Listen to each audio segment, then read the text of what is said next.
Olá, queridos, boa noite, Shalom, graça e paz. Nós estamos aqui mais uma vez para darmos continuidade a esse estudo, a esse tema que nós temos desenvolvido ao longo dessas semanas. Sinto-me assim muito honrado em trazer a minha pequena contribuição dentro daquilo que eu considero a porta de entrada para o reino, que é aquela questão que foi abordada logo de imediato pelo Senhor Jesus quando esteve ali em contato com Nicodemos. Ele falou a respeito da necessidade de nós nascermos de novo, sendo essa a única possibilidade de nós termos acesso ao reino de Deus. Nós temos um curso no mundo, né, que nós sabemos que ele atende por esse nome, o curso desse mundo. E o mundo tem o seu curso. E todas as pessoas que nascem a cada dia, a cada instante, elas nascem já totalmente programadas, totalmente ajustadas no que diz respeito a uma inclinação interior, a uma postura interna. Ela já nasce programada para funcionar e para produzir de forma compatível com o curso que o mundo oferece. E quando a gente prega o Evangelho, quando a gente expõe a palavra de Deus, que é uma palavra que transforma, é uma palavra que modifica, ela visa produzir nesse homem, nessa mulher, nessa pessoa que ouve a palavra, uma coisa que se faz extremamente necessário para que as pessoas acessem esse outro lado, que é uma vida espiritual.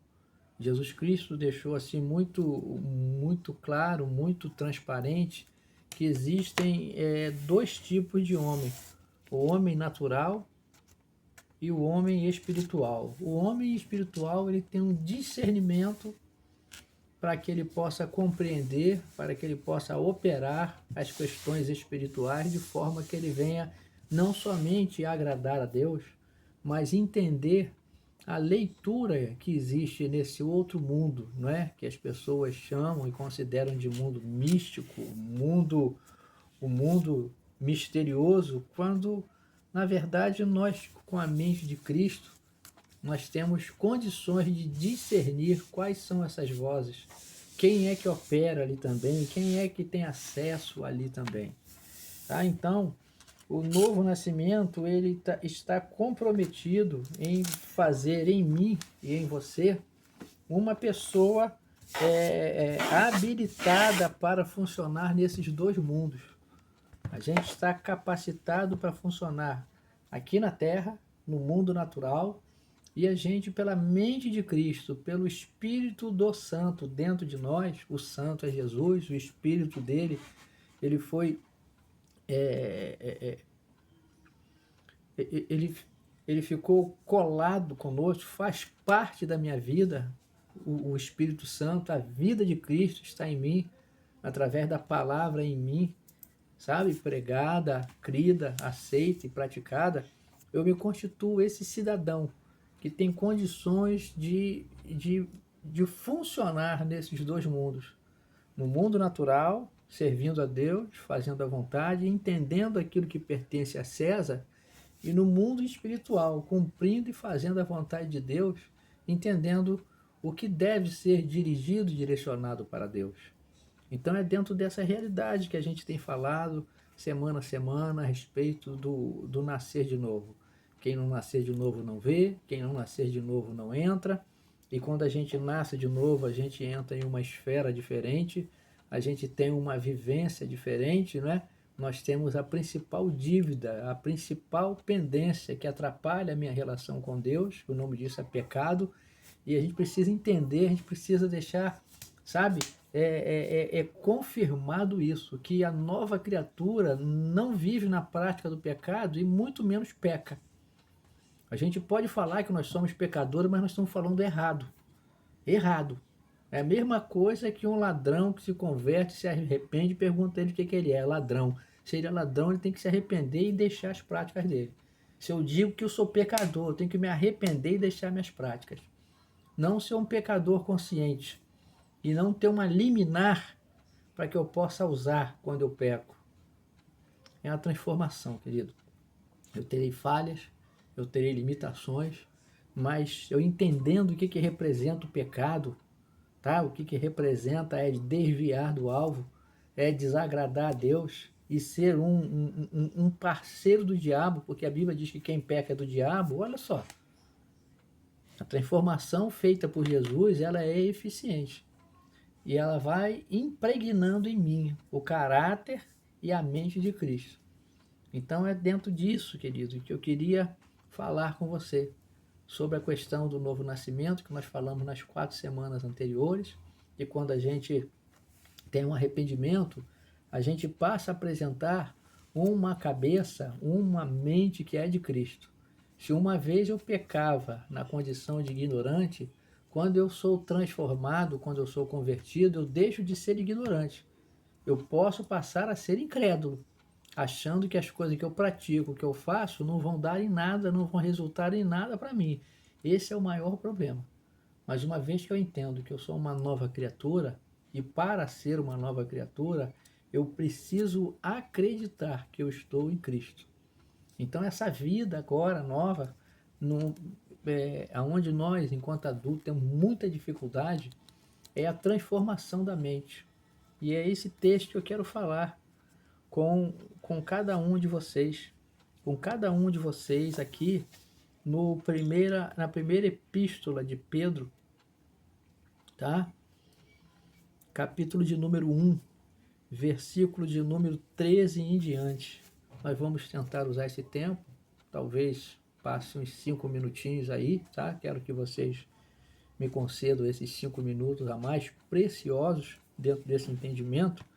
E nós vamos olhar aqui, primeira epístola de Pedro, capítulo de número 1, o versículo é o versículo de número 13, aonde Pedro, o apóstolo, ele traz essa colocação aqui para nós, já no final da sua vida, já na condição de um presbítero, que presbítero é um homem maduro, presbítero é um homem que tem uma bagagem, um conteúdo que ele pode dar conselho, que ele pode orientar, que ele pode ser exemplo.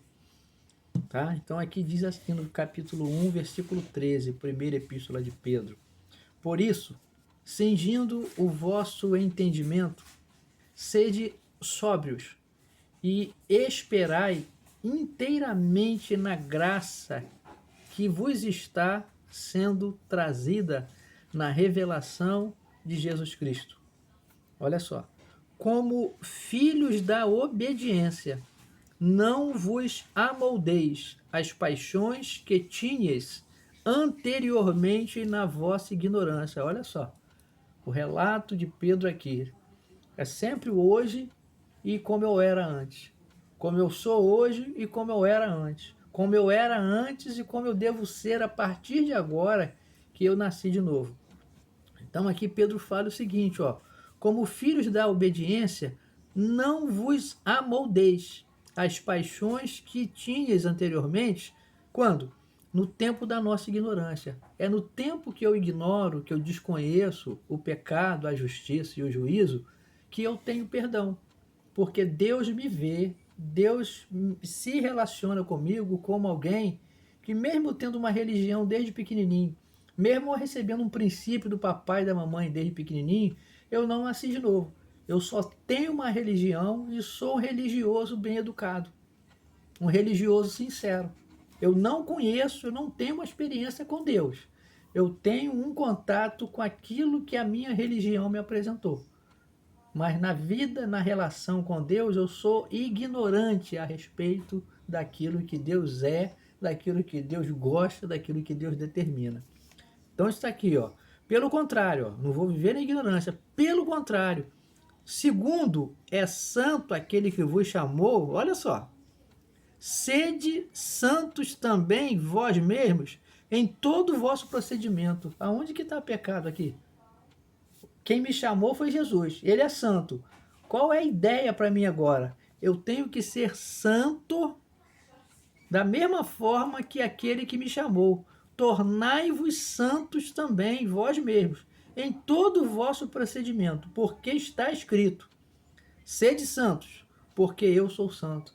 É a Bíblia, querido.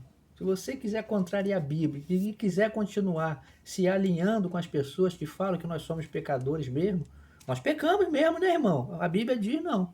Se você não tem ignorância mais, agora você tem conhecimento, você deve ser santo. Tenha coragem para viver isso.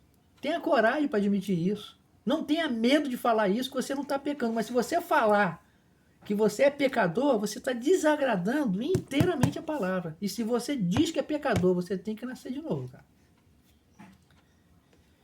E aqui diz, olha o que torna uma pessoa santa.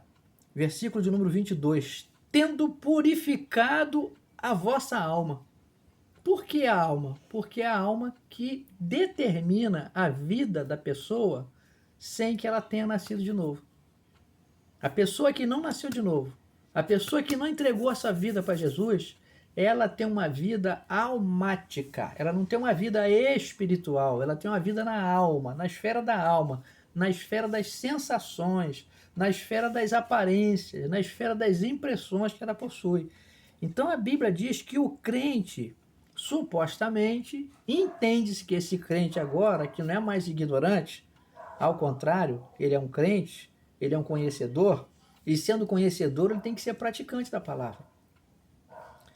Tendo purificado a vossa alma. Por que a alma? Porque era a alma que estava contaminada. A alma que pecar, essa morrerá. Nós já falamos isso em aulas anteriores. O salário do pecado é a morte. Aonde se cumpriu a punição dessa alma, dessa natureza que me levava a pecar? Lá na cruz. Quando Jesus morre, ele me atrai, ele atrai você. Quando você crê, vou repetir, quando você crê, não é quando você entende, é quando você crê, não é quando você entende. Quando você crê que o velho Márcio, o velho Luiz, o velho Almir, o velho Tiago, o velho Nilson era pecador, e que esse velho Nilson, como pecador, ele vai para o inferno se não nascer de novo, ele entende, Senhor, eu creio que aquela morte de Jesus não era morte para ele, porque ele não tinha pecado, mas era para mim. É isso. Quando você entende, quando você se comporta desta forma, em cima dos trilhos da palavra, você crendo nisso, admitindo isso e se posicionando nisso, você vive, você passa a ser uma nova criatura. Porque a única vez que você pode estar em Cristo não é quando você vai na igreja. É quando você entende que ali, quando Jesus foi levantado da terra ao madeiro, ele atraiu todos a ele mesmo. Isso também não é para entender, isso é para crer. Quando você crê nisso, você nasceu de novo. Aí você deixa de viver e seguir as impressões que as pessoas têm e vão falando aí como princípio da palavra. Que quando você é batizado, seus pecados vão embora, quando você sai da água, seus pecados foram purificados. Não, aquilo ali é um cumprimento. É um batismo que você vai falar para os outros, que você está dando testemunho público da sua fé. Aí você vai lá na frente de todo mundo. E na frente de todo mundo, você tem alguém que está assistindo também. É todo mundo espiritual está assistindo o seu testemunho público de fé. Aí quando você testemunha a sua fé, João, Nilson, Luiz, Laura, Pedro, Antônia, você crê que quando Jesus morreu, ele morreu para perdoar você dos seus pecados, você crê nisso? Sim, eu creio. Então, mediante o seu público testemunho do que você acredita, testemunho da sua fé, eu te batizo em nome do Senhor Jesus. É isso. Ali você testemunhou. Aí o mundo espiritual observou que você, diante dos homens, você creu em Jesus. E todo aquele que reconhece Jesus diante dos homens, Jesus o reconhece diante do Pai. Olha só. Não cumpre isso não, para você ver aonde que você vai chegar. E eu também. Então tá aqui, A alma foi purificada? Então vamos sujar a alma novamente? E ser uma alma suja? Não. A alma foi purificada em função de quê? Tendo purificado a vossa alma pela vossa obediência à verdade. O que é a verdade? É a palavra. Antes eu era ignorante, não tinha como obedecer à verdade. Agora, como alguém que nasceu de novo, tive o entendimento aberto, tive a visão espiritual aberta, agora eu obedeço a palavra. Aí aqui entra, ó, tendo purificado a vossa alma, pela vossa obediência à verdade, tendo em vista o amor fraternal, não fingido, amai-vos de coração uns aos outros, ardentemente. Olha só, pois fostes regenerados, não de semente corruptível, mas de incorruptível, mediante a palavra de Deus, a qual vive e é permanente. Sabe o que é ser regenerado? Alguém que pecava e agora não peca mais. Alguém que roubava, agora não rouba mais. Alguém que matava, agora não mata mais. Alguém que envergonhava os outros, agora não envergonhava mais, porque ele foi gerado novamente. Quando eu fui gerado novamente? Quando eu acreditei e não quando eu entendi. Porque intelectualmente eu posso entender isso aqui, mas eu posso não crer nisso aqui. Eu tenho que crer nisso aqui. Eu tenho que crer nisso aqui e não entender nisso aqui. Aí agora, uma vez que eu criei, que eu fui regenerado, gerado novamente, saiu a natureza do pecado, agora entrou a natureza da santidade, porque a Bíblia diz que eu tenho que ser o quê? Ser de pecador porque eu sou pecador?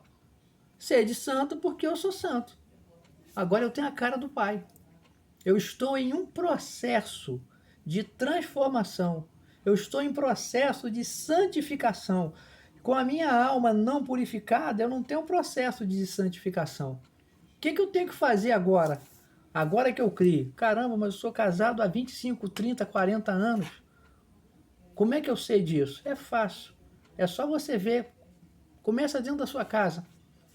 Começa a santidade dentro da sua casa. Os que estão perto de vocês. Olha aqui o capítulo 2. Despojando-vos, portanto, de toda maldade, todo dolo, ó, eu purifiquei a minha alma. Mas a minha alma produziu. A minha alma sabe gritar. A minha alma sabe agredir. A minha alma sabe fazer mal, sabe irritar. Entendeu? Sabe ser teimosa. Quando desafiado eu respondo. Tá na minha alma isso. Mas só que a Bíblia diz que eu, tendo purificado a minha alma, pela obediência à verdade, pela obediência à palavra, olha só, eu estou vivo ainda. Mas eu estou com a minha alma aqui, que eu andei com ela os 59 anos de vida. Mas eu creio que eu nasci de novo. Mas eu vou continuar vivo. Alguém vai me perturbar, alguém vai me inquietar, alguém vai me agredir, alguém vai me ofender. E a minha alma está aqui dentro. Eu a purifiquei pela palavra. Olha só o que diz aqui, ó. Despojando-vos, portanto, de toda maldade e dolo, de hipocrisias e inveja e de toda sorte de maledicência. Olha aqui, ó. Despojando-me, considerando-me como alguém que não está vivo mais no comportamento daquela pessoa antiga que eu era, considerando que aquele Nilson encrenqueiro, quizumbeiro, enjoado, ninguém aguentava, teimoso, era a última palavra em tudo, era despojando-me de tudo. Eu vou me considerar morto para isso aqui, porque eu quero uma coisa nova. Conversão é mudança de mente. Então a minha mente agora, eu não tenho mais aquela cabeça voltada para o comportamento antigo. Então o texto fala assim, ó, despoja-se de tudo, considera isso tudo que é ruim como coisa morta. Agora o versículo 2, ó, desejai ardentemente como criança recém-nascida. É aqui a maior dificuldade. Sabe? As pessoas que já têm uma idade entenderem que quando nascem de novo, eles precisam entrar lá, pegar a senha e aprender as coisas básicas do Evangelho. Desejar ardentemente como criança recém-nascida o genuíno leite espiritual, para que por ele vos seja dado crescimento para a salvação, se é que já tendes a experiência de que o Senhor é bondoso. Somente até aqui. Você entende? As pessoas intelectualmente entendem, mas não crerem. Elas precisam crer nisso e desejar. De que maneira a criança considera o mamar, aquela primeira alimentação básica, o essencial para a vida dela. Pedro está falando aqui para o crente ter esse comportamento. E os evangelhos dizem, se nós nos convertermos e não nos transformarmos como meninos, nós não entraremos no reino dos céus. Então, o novo nascimento, querido, é o passaporte que me acessa, é o passaporte que me inclui no reino de Deus. E eu espero que vocês, dentro dessa palavra, dessa colocação, vocês tenham uma base, sabe? Eu posso garantir a você, se você procurar viver crendo inicialmente e compreendendo depois a sua posição. Por que eu falo inicialmente que tem que crer primeiro e não entender? Porque quando a gente quer entender, a gente vai querer, pela nossa razão, compreender as coisas espirituais. Não, primeiro eu tenho que transformar minha mente em uma mente espiritual. Aí eu preciso de acompanhamento. O que é o acompanhamento? Vocês lembram de Paulo? O potencial que Paulo possuía? Paulo chega em lugares, Paulo executa coisas que nenhum dos outros homens poderiam chegar, pelo seu potencial intelectual. Para você pregar o evangelho para uma pessoa, você não precisa ter formação. Mas para você falar para um príncipe, para um rei, você precisa de um conteúdo diplomático que o permita chegar até eles. Observa onde Paulo foi e nota qual é a formação. Deus precisa de todo mundo, querido. Mas a primeira coisa que ele precisa da minha vida e da sua é uma mente transformada. Que Deus esteja te abençoando e eu agradeço mais uma vez essa oportunidade de estar aqui, trazendo a minha contribuição para essa casa. Que Deus abençoe a todos vocês. Um forte abraço e sucesso e saúde para cada um de vocês, em nome de Jesus. Um forte abraço. Shalom. Fiquem na paz.